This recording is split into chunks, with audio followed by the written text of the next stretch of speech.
Europa vive momentos decisivos. Los 27 y Reino Unido son ahora mismo perros, rodeados de un oso ruso, un águila estadounidense y un dragón chino. El viejo continente tiene una oportunidad única de hacer frente a una rotura de los puentes a ambos lados del Atlántico, tras los vaivenes de Trump, y de hacerlo con poder y fortaleza europea. Las amenazas rusas en Europa van más allá de la invasión y posterior guerra a gran escala en Ucrania. Estamos ante un cambio de época, en un nuevo mundo, y la pasividad no es una opción. No podemos normalizar que ninguna potencia, más aún una con la que hacemos frontera, nos sabotee nuestro modo de vida, viole la soberanía nacional de los países que quieren ser simplemente libres, nos haga parecer imbéciles ante el cierre de decenas de aeropuertos por vuelos de drones que precisamente no son de aficionados, o normalicemos el asesinato en suelo europeo de opositores a manos de los servicios secretos de Putin. No podemos cometer el mismo error de hacer la vista gorda con Moscú.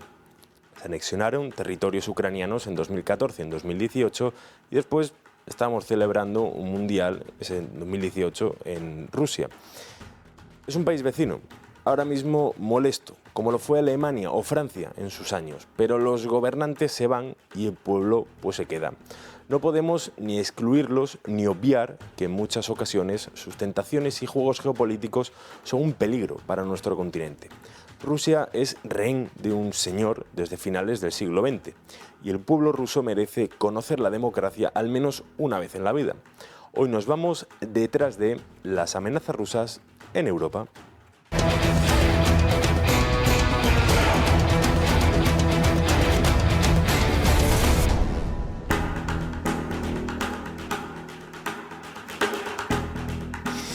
Pues comenzamos este programa de Detrás de sobre la amenaza rusa que se cierne en Europa, que ya llevamos viviéndola años y que quizás pues buena parte de la población se ha acostumbrado a vivir con estas zarpas del oso sobre el territorio del viejo continente.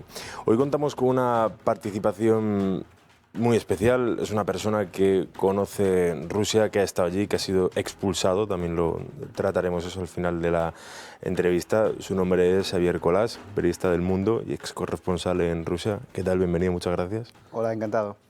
Primeramente, vivimos tiempos de incertidumbre, quizás Europa se ha quedado un poco en un limbo geoestratégico, también de seguridad. Rusia lo está aprovechando, también Estados Unidos, pero primero de todo, ¿crees que la sociedad europea ha normalizado ya la invasión y posterior guerra a gran escala en Europa y también esos pequeños sabotajes casi semanales o mensuales de, vaya usted a saber quién, a los países occidentales? Yo creo que no, y por dos razones fundamentales. Una de ellas es que, en buena medida, Europa es un continente que, con el paso de los años, ha olvidado la guerra, mientras que Rusia es un país que ha recordado la guerra cada año, vive constantemente en el videojuego de la Segunda Guerra Mundial y no ha salido de ahí, con las cosas buenas y las cosas malas que tiene eso. Y ha pasado estos años preparando la siguiente. Nosotros en Europa, además, y esta es la segunda razón, tenemos un sesgo de normalidad. Es decir, tenemos unas vidas demasiado normales que es como deberían ser. Las democracias tienden a crear contextos, vidas, vivencias, biografías en las que la vida personal es interesante y la vida de tu país es aburrida, la política es aburrida, ¿no? Y eso nos ha ido reblandeciendo con el paso de las generaciones y nos cuesta imaginar que pueda haber, o sea, que la historia deje de ser lineal por un momento. Consideramos que la paz va a durar para siempre y que las guerras son cosas que suceden en otros sitios. Nos horripila lo que pasa en Oriente Próximo, o las guerras o la brutalidad de algunos regímenes en África, pero pensamos que las dictaduras es algo que hemos dejado atrás y que es cuestión de esperar a que las que están vigentes se mueran y los dictadores y sucedan democracias. Pero lo que estamos viendo ahora es que la historia no está desgraciadamente discurriendo en ese sentido. Y el aperitivo que vamos tomando de eso es, por un lado, las noticias de guerras de gran tamaño cerca de nuestras fronteras, digo nuestras fronteras de la UE, de nuestras fronteras de la OTAN. Ese es el aperitivo informativo. Y luego también tenemos un aperitivo real, que sale más allá de las pantallas, que es estos primeros sabotajes que cada vez con más frecuencia estamos viendo en nuestros países, casualmente, especialmente en los países que son de vital importancia para Rusia. Y me refiero sobre todo a Reino Unido, Francia, Alemania y todos los países de la frontera este de la UE. Precisamente esas fronteras, sobre todo las del norte, se han visto amenazadas en los últimos años también. Quizás hay unos titulares sensacionalistas, aunque los hechos son los que son esas amenazas, son esos movimientos de tropas, son también el modo de expresarse desde el Kremlin. Xavier, ¿tú crees que Rusia va a volver a atacar en Europa?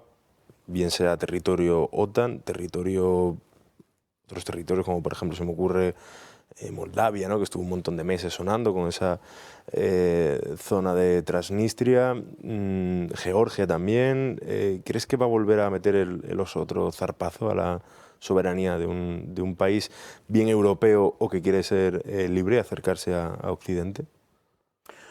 Creo que habría que preguntárselo a Putin, o mejor, leer lo que ya dijo en su momento. Y hay que recordar, y es muy significativo que el Kremlin lo haya abandonado un poco después, esa idea, pero hay que recordar que justo antes de que empiece la invasión a gran escala de Ucrania, estoy hablando de los meses de diciembre y de enero, Rusia pone encima de la mesa que las fronteras, la infraestructura de la OTAN debe retroceder a las fronteras de 1997. O sea, estamos hablando de que lo que dicen es que la OTAN tiene que dejar desprotegida a los países que se incorporaron, los países de Europa Central, estamos hablando de Estonia, Letonia, Lituania, Polonia, etc. Eso estaba en la lista de condiciones para que no sucediese esa respuesta técnico-militar. Eso es lo que la traducción del ruso al castellano con la que amenazaba a Rusia, que después vimos en qué se concretó a partir del 24 de febrero de 2022. Es decir, Europa formaba parte, estaba, digamos, implicada en esa lista de condiciones en aquel momento. Después, la respuesta técnico-militar, obviamente, ha sido respecto a Ucrania en un primer momento. Pero no hay que olvidar que esas reclamaciones, inicialmente, esas reclamaciones que al no ser atendidas afectaron a Ucrania, implicaban a Europa y probablemente la implicarán en un futuro. ¿De qué depende? Depende de varias cosas. Primero, de las posibilidades de Rusia. Pero desde luego, creo que la mayor parte de la gente que ha estudiado un poco Rusia o el putinismo sabe perfectamente que si Putin ha iniciado esta invasión de Ucrania no es precisamente para quedarse con unos villorrios o unos puebluchos, con perdón, de Donbass. No se trata de una guerra territorial. Se trata de una guerra por la dominación de Ucrania, para que fracase el experimento democrático de Ucrania. Pero es que ha habido otros experimentos ya consolidados, democráticos, en Europa del Este, que han tenido éxito. Y contra esos también se revuelve Rusia. Y estoy hablando fundamentalmente de los países bálticos y de Polonia. En esos casos es posible que Rusia entienda, yo espero, que no tiene suficiente potencia de fuego como para tomar esos países. Pero sin embargo sí que puede arruinar a la OTAN si lanza algún tipo de operación que sea lo suficientemente pequeña como para que esos países la consideren lógicamente aún así inaceptable, pero al ser tan pequeña, la OTAN dude a la hora de responder. Es decir, ¿en serio vamos a ir a una guerra nuclear por esa maldita isla Estonia?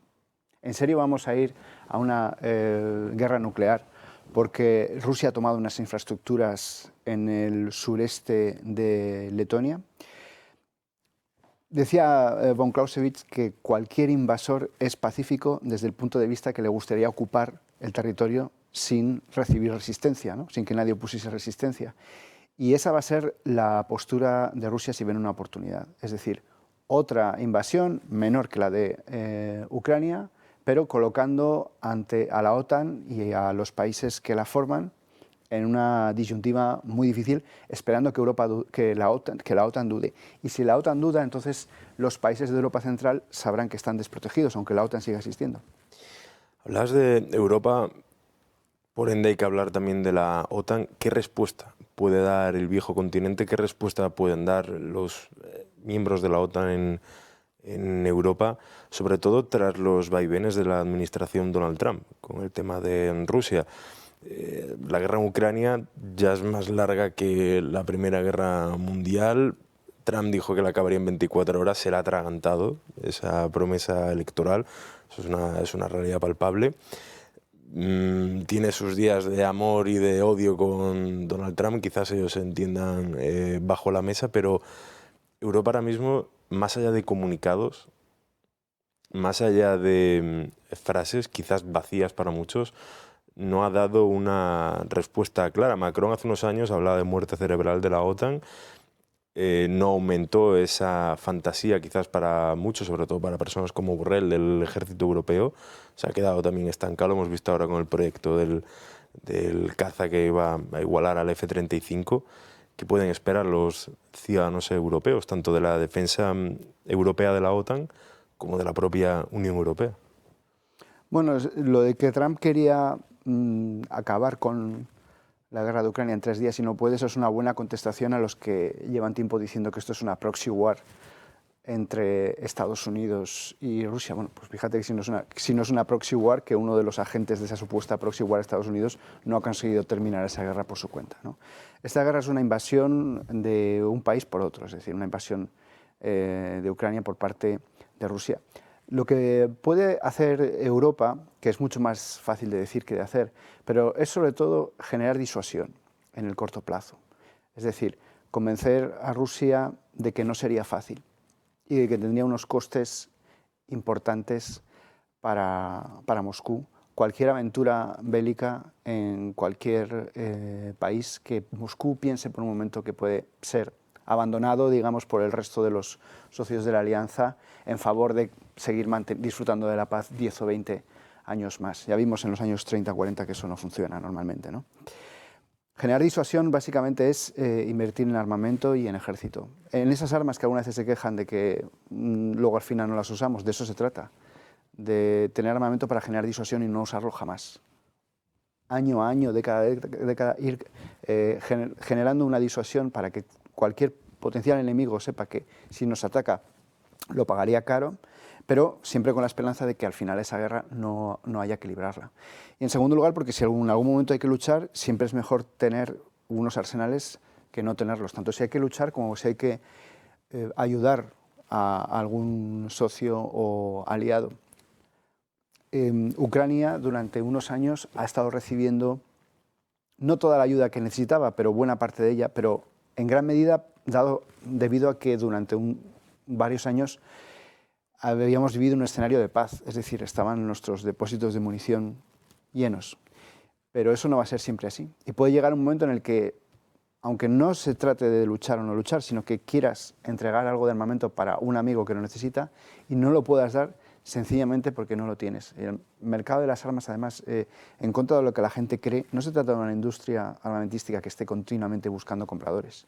En muchísimas armas hay lista de espera, sobre todo en las más defensivas, porque incluso los países que no tienen ningún interés, ninguna intención y ningún plan de atacar a nadie durante los próximos 10 o 20 años, piensan que podrían ser atacados alguna vez y que necesitan misiles, necesitan interceptores, etcétera, etcétera. Así que, desde luego, no hay que descuidar el plano del ejército, que es el plano defensivo.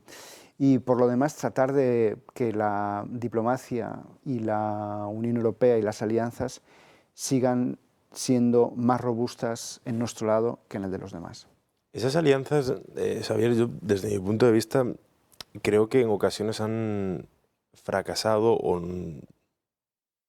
no parecen serias de amenazas como la de Rusia. Se me viene a la cabeza, y tú lo viviste bien, la invasión la anexión de Crimea y la invasión por esos hombrecillos de verde del Donbass. En 2014 fue, ¿no? 4 años más tarde se estaba llevando a cabo un mundial en Rusia. Las compras de Gazprom patrocinaban la Champions. No hubo un movimiento de países ni de diplomacia dura, o sea, las sanciones se fueron trabajando hasta que ya el mordisco al pastel ya fue mayor, mayúsculo, y a lo mejor O sea, ¿cómo tiene que ser Europa después de una paz pactada con Rusia? Porque si volvemos otra vez a ver jugar allí a los equipos, a ver de nuevo el gas o el comercio, a Inditex, por ejemplo, allí en centros comerciales en San Petersburgo, pues puede decir, bueno, ya se les bajará el cabreo, poderosos caballeros don dinero, y estos se olvidan en unos años, ¿no? Bueno, eso sucede siempre. Para las democracias tratar con dictaduras es un laberinto de contradicciones, y en cambio para las dictaduras tratar con democracias pues es siempre un mercado de oportunidades. En cierta medida, Rusia ve las democracias europeas como un casino, como Las Vegas, donde pueden estar echando en una máquina y si no funciona una pueden echar monedas en la otra, etcétera, etcétera.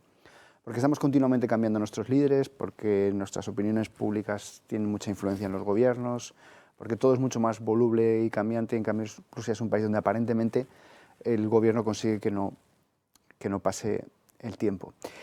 Sí que es verdad que las cosas podrían haberse hecho mucho mejor. También es verdad que ahora tenemos una perspectiva que no teníamos entonces.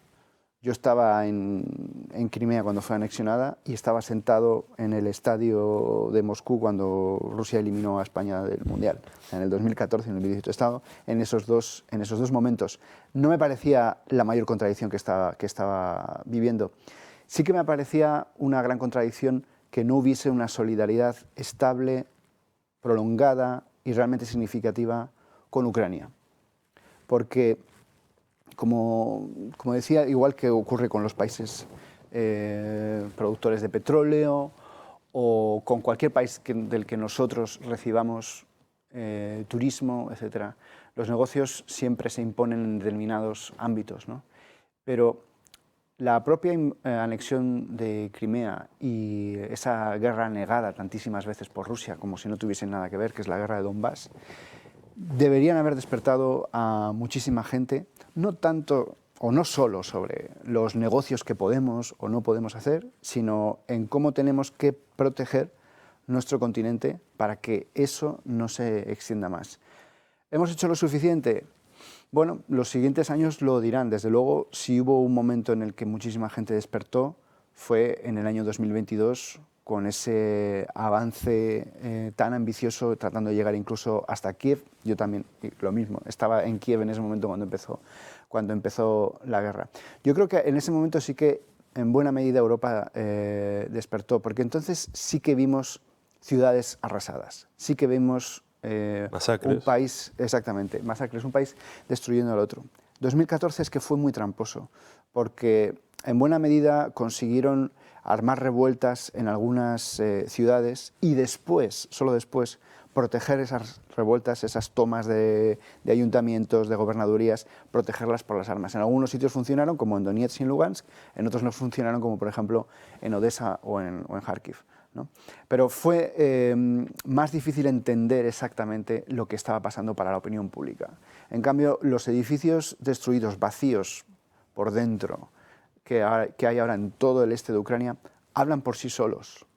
Todo el mundo entiende perfectamente que esas imágenes, si las pones en blanco y negro, nos remiten a las imágenes de Europa de los años 40. E insisto, alguna vez en Europa hemos sacrificado las fronteras de los demás para disfrutar nosotros unos añitos más de paz, como cuando te quieres quedar en la cama un poco más y sabes que vas a llegar tarde, ¿no? Pues al final llegas tarde al trabajo y no te consigues escapar de esa situación. Es decir, sacrificar las fronteras de los demás en realidad está comprometiendo las tuyas.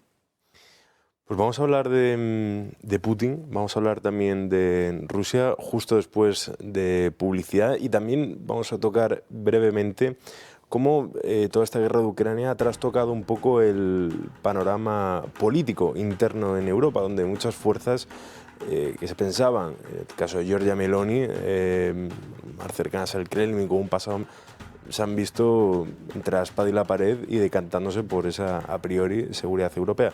Lo veremos después de la publicidad.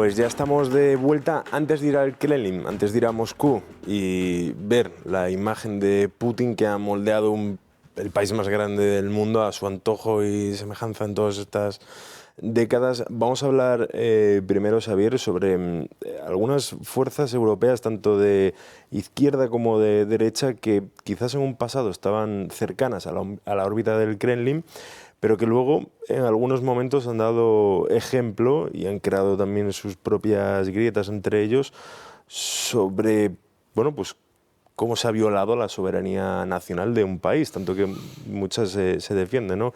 Se me viene a la cabeza el caso de la italiana Giorgia Meloni, que en un principio, cuando fue elegida, pues se le señalaba, ¿no?, como cercana a Moscú. No digo que no haya tenido su pasado, como tantos otros políticos, independientemente del aspecto ideológico, pero que ahora siempre apoya al bando que defiende la soberanía ucraniana en la Unión Europea, con sus pegas, con sus matices, pero que... Entonces, ¿crees que los movimientos prorrusos o cercanos al Kremlin, vuelvo a repetir, tanto del apartado más conservador como incluso el más progresista que vemos aquí en España también con Unidas Podemos y demás, se han visto retratados con estos movimientos de Rusia en Europa y que quizás pierdan apoyos y cambien los políticos su mensaje? Yo creo que la gente de estos movimientos llamados prorrusos tienen su oportunidad cuando las cosas están muy bien y cuando las cosas están muy, muy mal. Es decir, en un momento como el de la Copa del Mundial de Fútbol, ¿no?, por ejemplo, donde podía haber un discurso sobre la auténtica democracia rusa, etcétera, etcétera. Todavía era posible determinadas imposturas intelectuales respecto a Rusia. Cuando, digamos, Putin vive sus mejores años. Después de la invasión de Crimea, no ha sido tan grave, me he salido con la mía y aún así Europa todavía está dispuesta, Occidente todavía está dispuesto a tratar conmigo para solucionar lo de Siria, para hacer un mundial de fútbol, para lo que sea, ¿no? Yo en putinista lo he llamado la Pax Putiniana, es decir, los años dorados de Putin, cuando se le perdona lo de Crimea en buena medida, ¿no? Formalmente no, pero informalmente sí. Esa gente va a volver a tener su oportunidad, esos movimientos prorrusos van a volver a tener su oportunidad si realmente en Europa hay una crisis económica grave o un problema de inseguridad grave, por ejemplo, algo como lo de Groenlandia, un derrumbe de la OTAN, etcétera, etcétera. O sea, en lo que es el valle entre medias se impone un poco más la claridad. Pero en cambio, cuando las cosas van muy bien, cuando Rusia lo tiene muy fácil, o cuando las cosas van muy mal, cuando en Europa lo tengamos muy complicado porque surjan problemas graves, sí que vuelven a tener su oportunidad. Y Rusia lo que va haciendo es cimentar narrativas, conquistando algunos públicos, con la esperanza de que algún día suceda algo que permita ampliar esa base, ¿no? Y otra cosa, respecto a lo que son los movimientos prorrusos, etcétera. Bueno, mucho ojo, porque si alguien va defendiendo por ahí que Putin es un gobernante democrático y eficaz, pues probablemente es idiota más que prorruso, ¿no? Pero hay una narrativa prorrusa, ¿cómo le diría yo?, fragmental, ¿no? Es decir, que solo es una pequeña parte de ese discurso, pero es precisamente la parte que a Rusia le interesa que tú en tu país enarboles, ¿no? Por ejemplo, el discurso de determinada gente de que no hay que ayudar a Ucrania por las razones que sean, o porque según el libro rojo de Rojete son unos nazis, o porque tenemos muchos problemas en España como para ocuparnos de otras cosas, etc., ¿no? Entonces, una persona o un movimiento que está promoviendo esa narrativa, diciendo, es verdad, no, si Putin es muy malo y es muy cruel, etcétera, pero no tenemos que ayudar a Ucrania por estas razones, porque no nos gusta, porque Zelensky también es malo, porque no tenemos medios para hacerlo, porque ya tenemos muchos problemas en nuestro país, etcétera. Aunque lo que quiere el Kremlin de cara al exterior, Putin no quiere ganar un concurso de popularidad en España, en todo caso en Rusia, y ahora mismo ni siquiera, porque tiene los medios represivos para no necesitarlo, sino con que le compres una parte del mensaje, que es la parte que a él le interesa. Con eso basta. Es decir, una persona puede estar criticando a Vladimir Putin diciendo que es muy malo, pero si está promoviendo que su país haga, o en este caso no haga, es decir, ayudar a Ucrania, si está promoviendo algo que es precisamente lo que Putin quiere que su país haga, entonces sí que está formando parte de ese engranaje. Y ese es un discurso tan pro-Kremlin como el de una persona que sea tan tonta como para tener un póster de Putin en su habitación. Es incluso más peligroso, Porque lo uno es una adoración de dominguero dogmático, ¿no? El que le gusta a Putin porque piensa que es un tipo muy serio y que pone a la gente en su sitio, bla, bla, cosas que además no son verdad. Pero lo otro es precisamente contribuir, guiados por las mentiras del Kremlin, sucumbir ante los miedos que nos intentan inculcar en la sociedad para que hagamos, en definitiva, o no hagamos en este caso, lo que ellos no quieren que hagamos. Tú conoces muy bien Rusia, de hecho ahora la vamos a ver en pantalla. Has escrito Putinistán, producido por la Esfera, editado por la Esfera de los libros.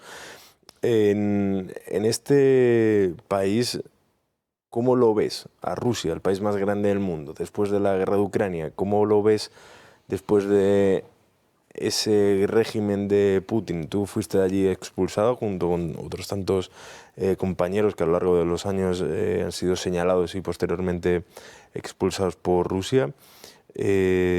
¿Cómo ves la situación a futuro de este gran e inmenso país que tristemente nunca ha conocido un periodo democrático, sea por la Unión Soviética, por los zares, o sea, la historia ahí lo ha puesto, que unas urnas al 100% limpias y echando el voto dentro, todavía los rusos no lo conocen?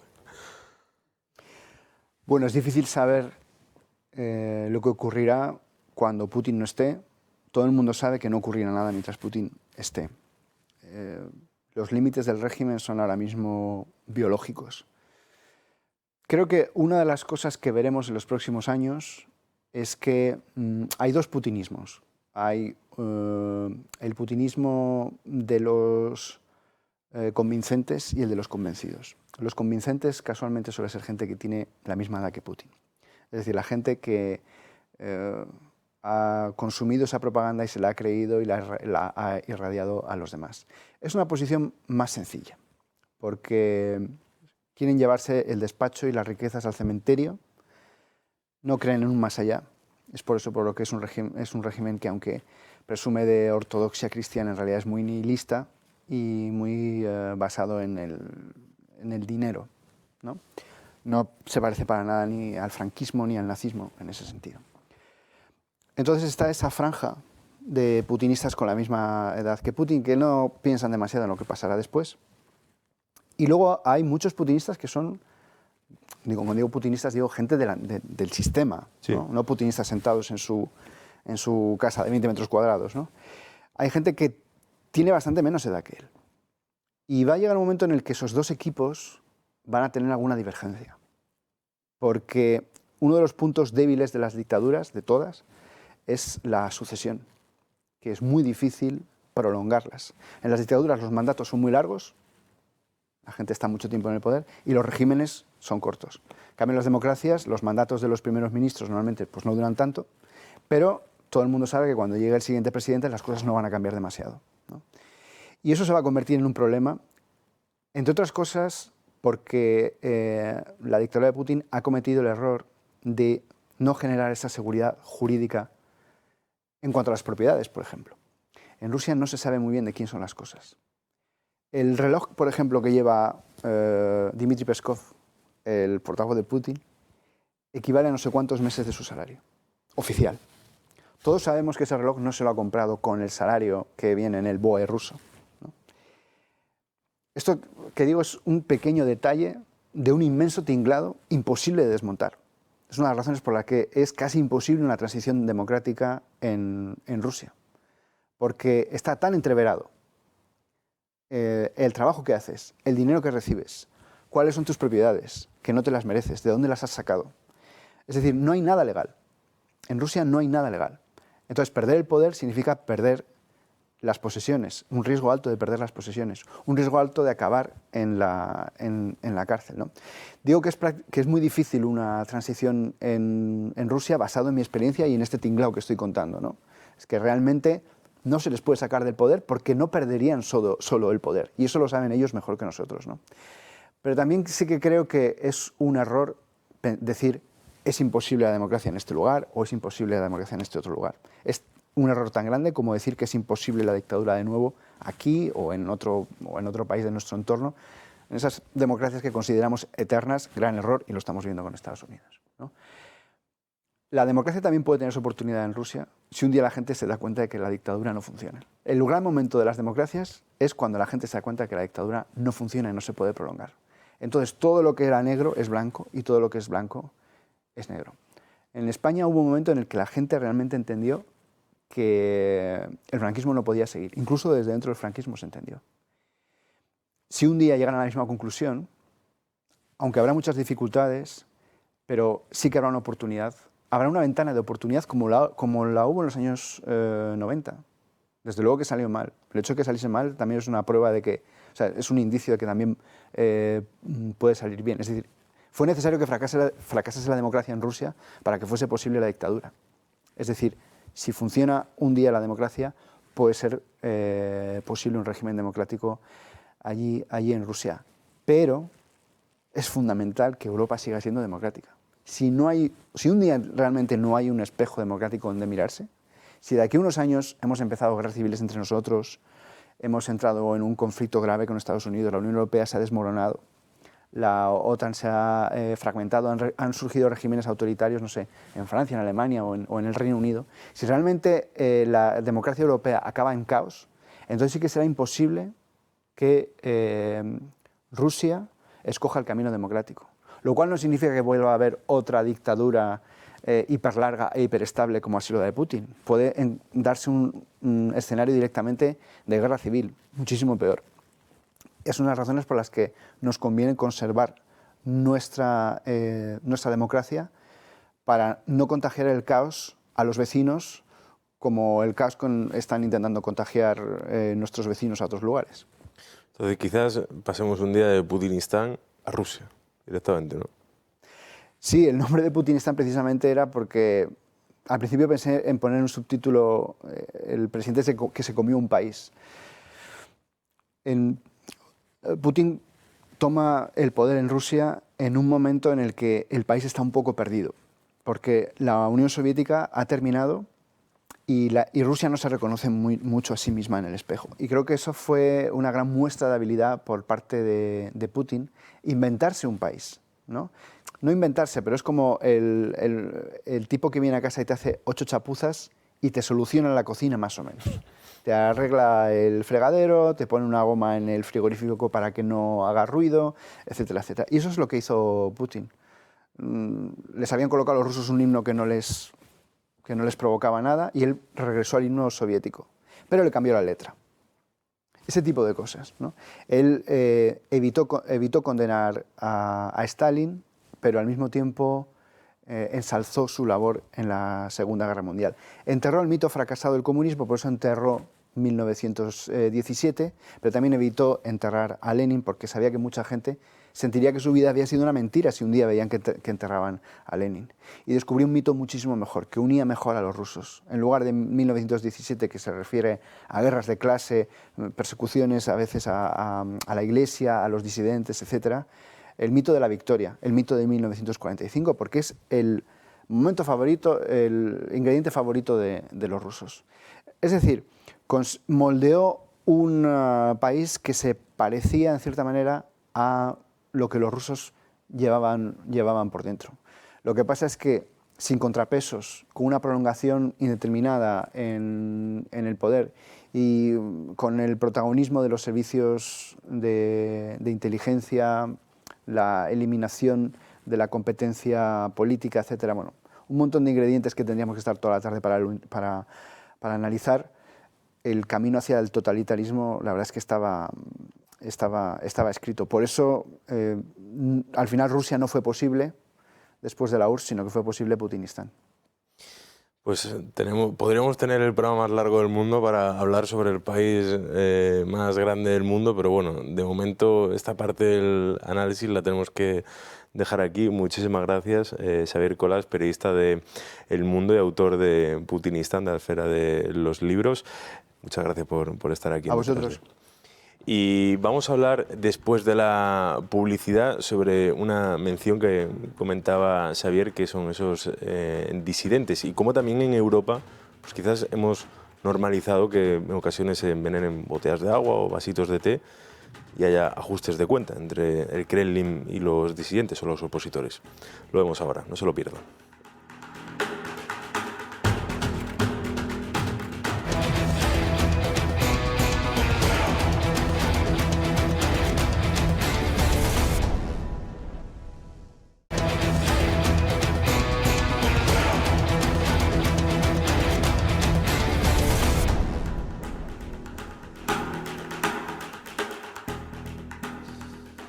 Pues vamos a analizar ahora Rusia desde dentro y para ello pues tenemos un invitado muy especial. Su nombre es Egor Kurotev, él es exiliado ruso aquí en España. Muchas gracias por estar aquí, bienvenido a Detrás de.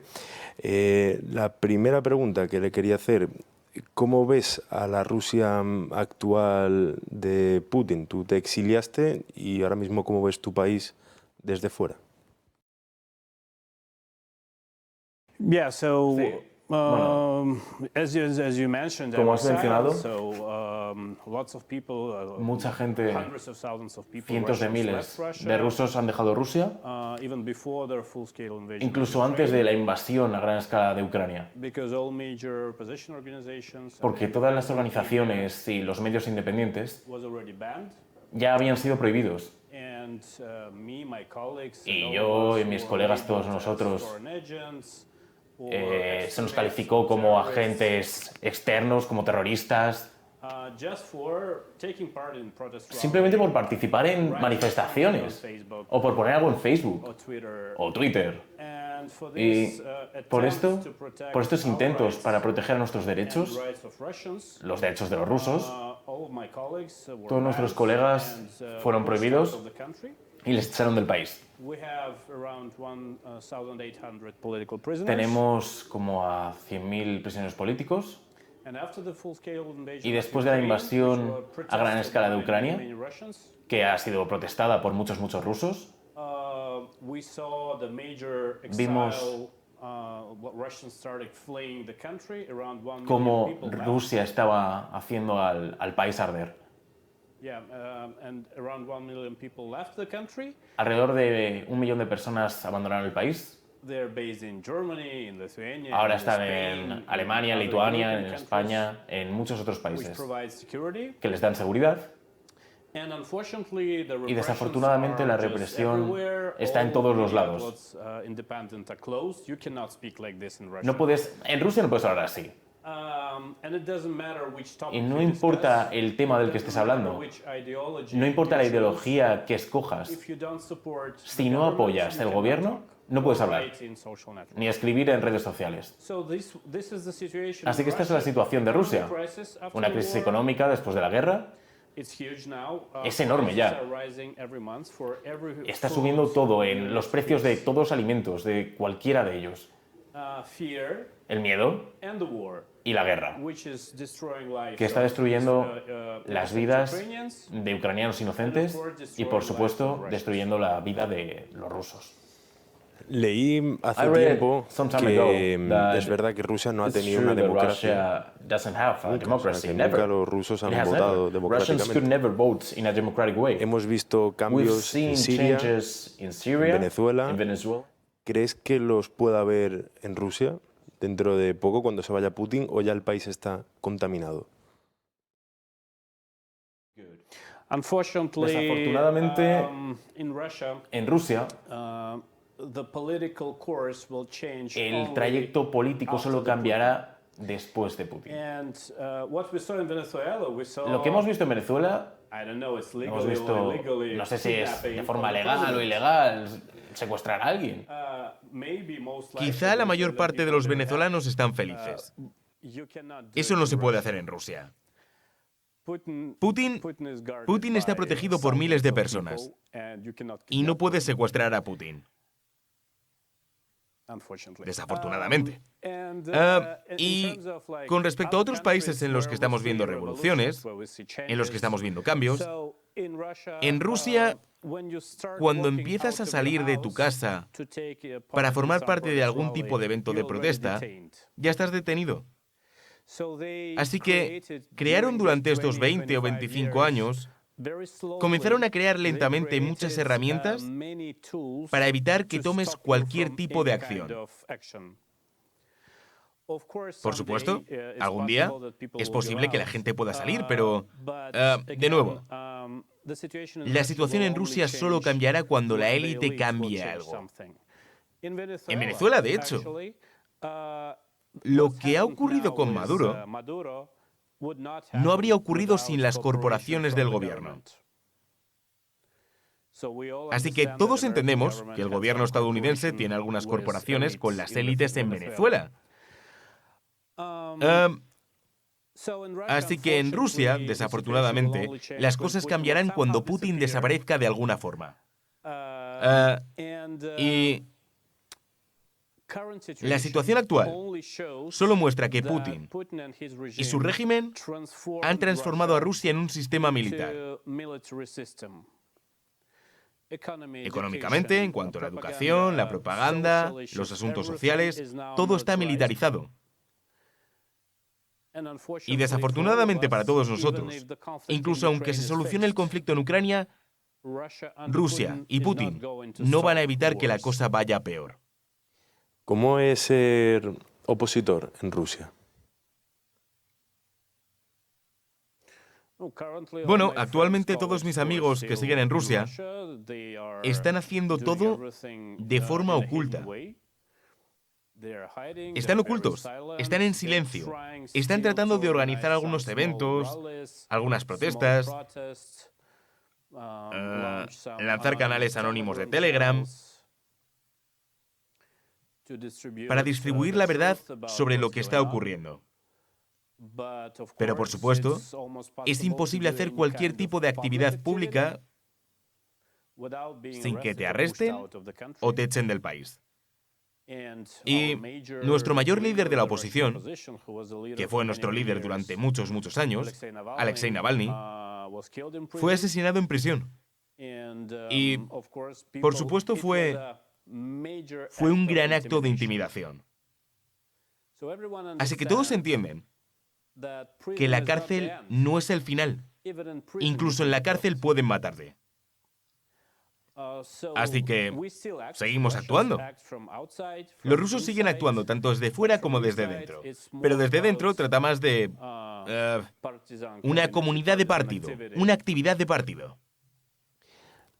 Cuando los opositores se exilian en otros países, en España, en Reino Unido, hemos visto en ocasiones como los servicios secretos rusos intentan asesinar, intentan acabar con vuestra vida.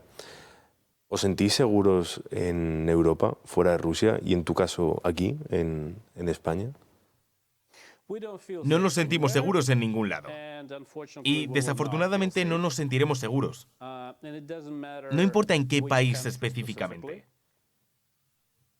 En España, desafortunadamente, tú, yo, tenemos el caso del asesinato de un piloto de helicóptero que secuestró el helicóptero en Ucrania.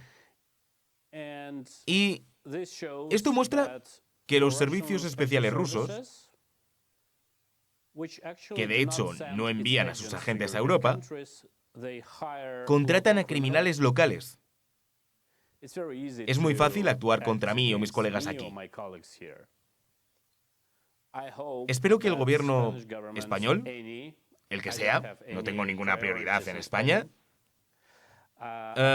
espero que el gobierno español preste mucha más atención con respecto a las figuras de la oposición aquí.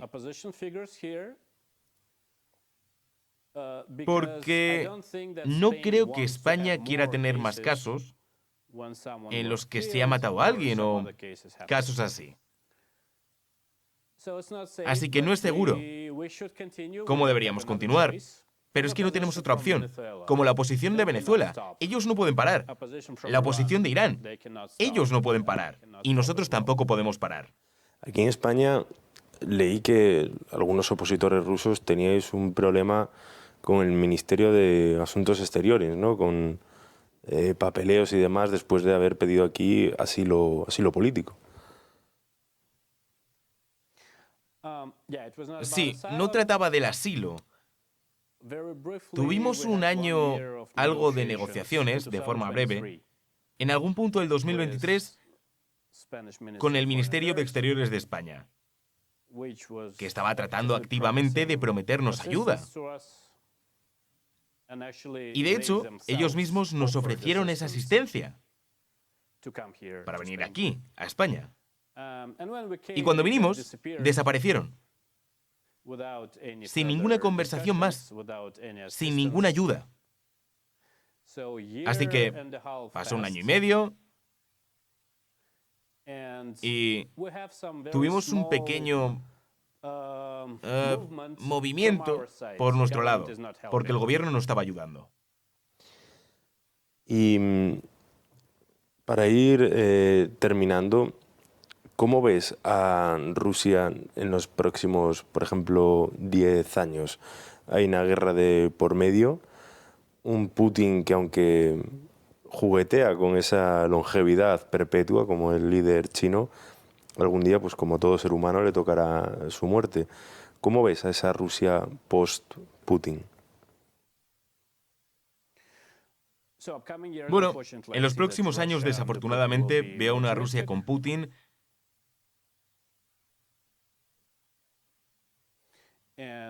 que será muy militar y que tendrá una confrontación con la Unión Europea. En primer lugar, que irá en aumento. Y lo que ocurre en este sentido dependerá de Europa.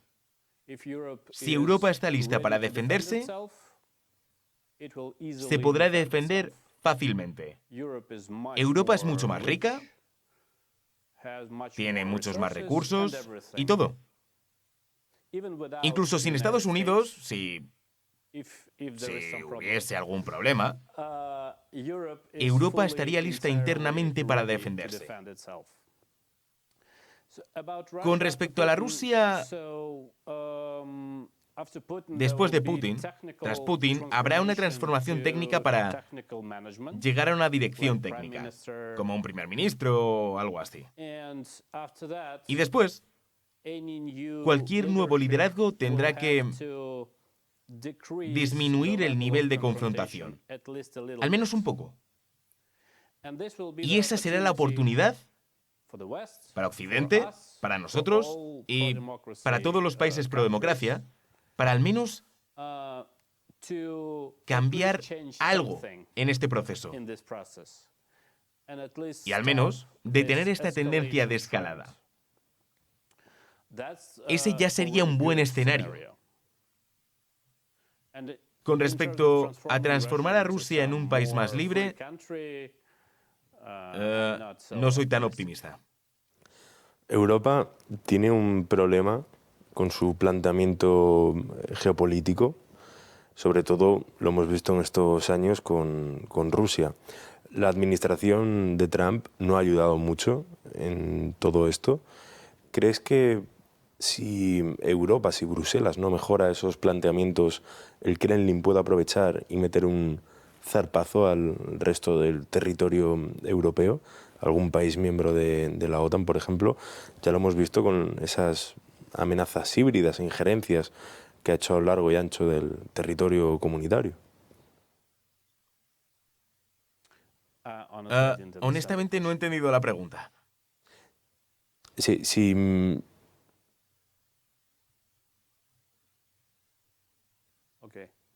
Vale.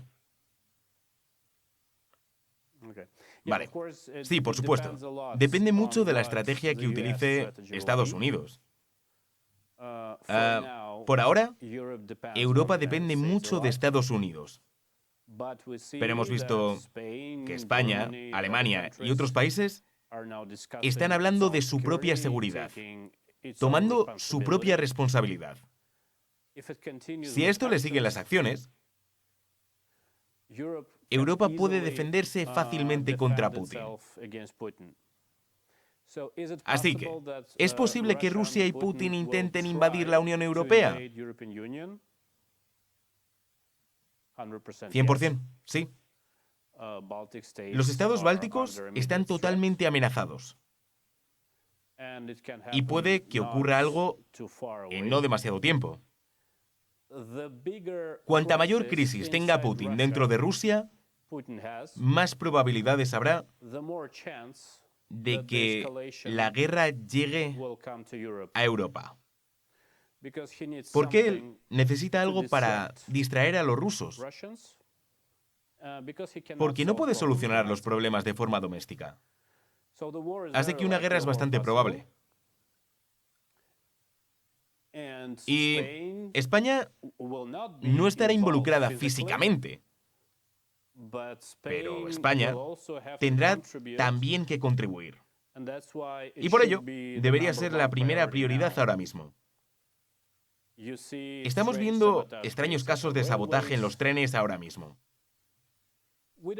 No sabemos qué ha pasado, pero sabemos que los servicios especiales rusos crearon sabotajes en Polonia, en Alemania. ¿Por qué no España? Tenemos que investigar e ir con cuidado. La última pregunta. ¿Qué es lo que más extrañas de Rusia? Y en un futuro, un país como Rusia, libre, ¿qué es lo primero que harás cuando vuelvas otra vez a tu país?